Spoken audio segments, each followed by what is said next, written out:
Hi, this is Captain Photo, and it's day number 4 in my iPhoneography series for 2013, where I take one photo a day that I took with my iPhone and process it and show you some tips on how to make your iPhone photos a whole lot better than they've been in the past.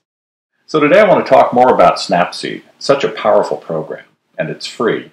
Everybody who takes iPhone photos should really have this on your iPhone or your iPad. Now, I took a photo this afternoon. Let's just open up Snapseed.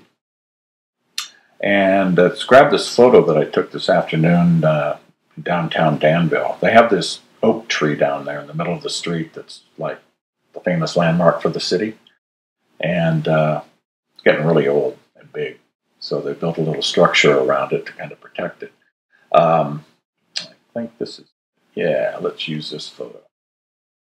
So this is done right out of the camera. I used the actual panoramic feature in iOS 6, where you can set the option on your camera to do a panoramic, and then just I swept up from the bottom up on this one to catch this whole tree. It's so big, and that's really a good feature to use whenever you have a scene that's bigger than you can really capture, especially interior photos. Like if you're a real estate agent, for example, use that feature of the panoramic on your iOS, either your iPad or your iPhone to grab the interior shots. You make your selling clients a lot happier.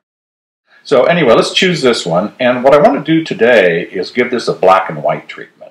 The reason is black and white is really good for showing form and texture and shape and things. And this tree has a magnificent shape, and then the shadows in the foreground are really cool too. I just love the way they kind of work together. Now, okay, so the first thing I want to do really is instead of turning it black and white immediately, I want to go to this tune image, because those are your basic editing tools where you have your brightness, ambiance, contrast, saturation, and white balance. What I want to do is increase the ambiance, and basically that's the mid-range tones where you increase those and leave the shadows and the highlights pretty much alone. I like to do that. It gives a photo a lot more pop. So we'll increase that. And another thing I want to do, and I'll explain why, is increase the saturation. I want to get a lot of that blue. There we go. So we'll process that. Now we're going to go to the black and white. And the reason I wanted to get the blue in there is because back in the days when we used to shoot film, and I shot a lot of black and white, 20 and 30 years ago.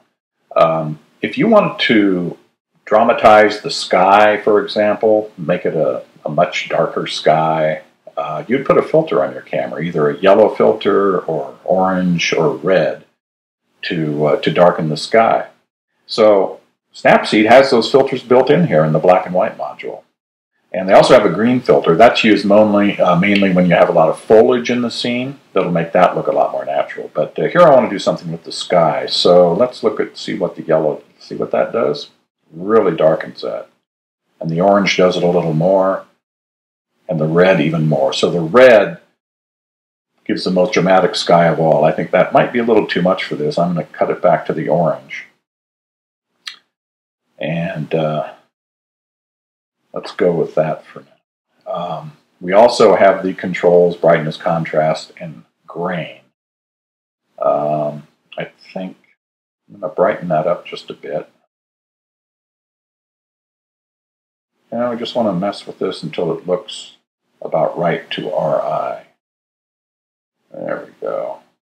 I don't want to blow out that roadway too much. I want to see a little texture in the street, but I still need a lot of contrast on the tree, so it's very strong and dramatic. That looks pretty cool. We'll process that. Then another module that we didn't deal with yesterday was sharpening. And that's under this Details tab right here. So in sharpening, there are two different tools to use. One is called Structure, and the other is Sharpening. The structure, basically, it increases the radius of the sharpening, in effect, kind of deepens the sharpening, per se. So the way, and you really need to zoom in whenever you sharpen. So they provide this loop down here, a little magnifying glass. You put your finger on it and move it all around anywhere you want to get into, just, I can go anywhere in this oak tree because all these branches are very fine detailed. And let's just, go here, and I'm going to increase the structure a little bit, just a bit, and then go and do the sharpening a little bit. Do not over-sharpen. Over-sharpened images look terrible. They're just a grainy, yucky image full of artifacts that, you'll know it when you see it. When you've overdone it, just, run it up to where, you've obviously overdone it, and then back off. And you can see the difference, again, if you hit the compare button down here in the lower left. That's unsharpened, and that's sharpened. It's subtle, but when you're looking at the photo, especially if you print this and print it large, you'll really notice the difference. And also, the other tip, always sharpen your image as the last thing you do. If you do it first and then do a lot of other processing steps, you're going to exaggerate that sharpening, and the resulting image is not going to look. So do everything first and then sharpen. So we'll process that. That's looking pretty good. In the lower right-hand corner of this image is that little bitty, it was a potted plant.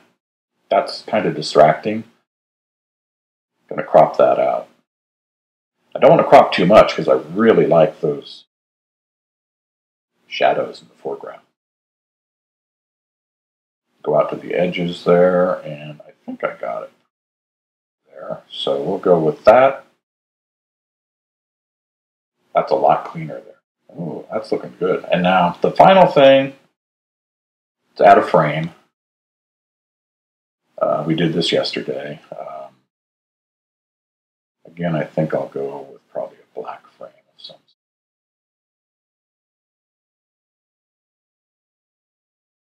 Yeah, let's just go with that one. Call it good.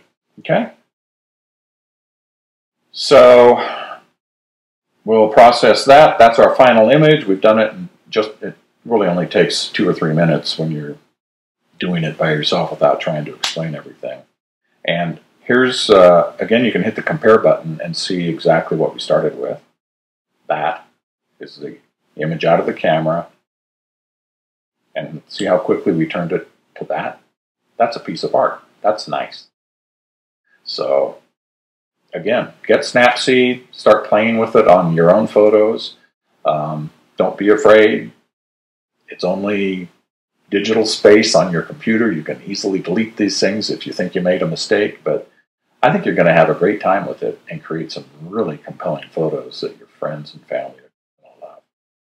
So I'm going to upload these, and this will be in day 4 of the iPhone series. I hope you look forward tomorrow on my website at essenceinphotography.com, and we'll do another image and hopefully teach you some more things about how to use your iPhone.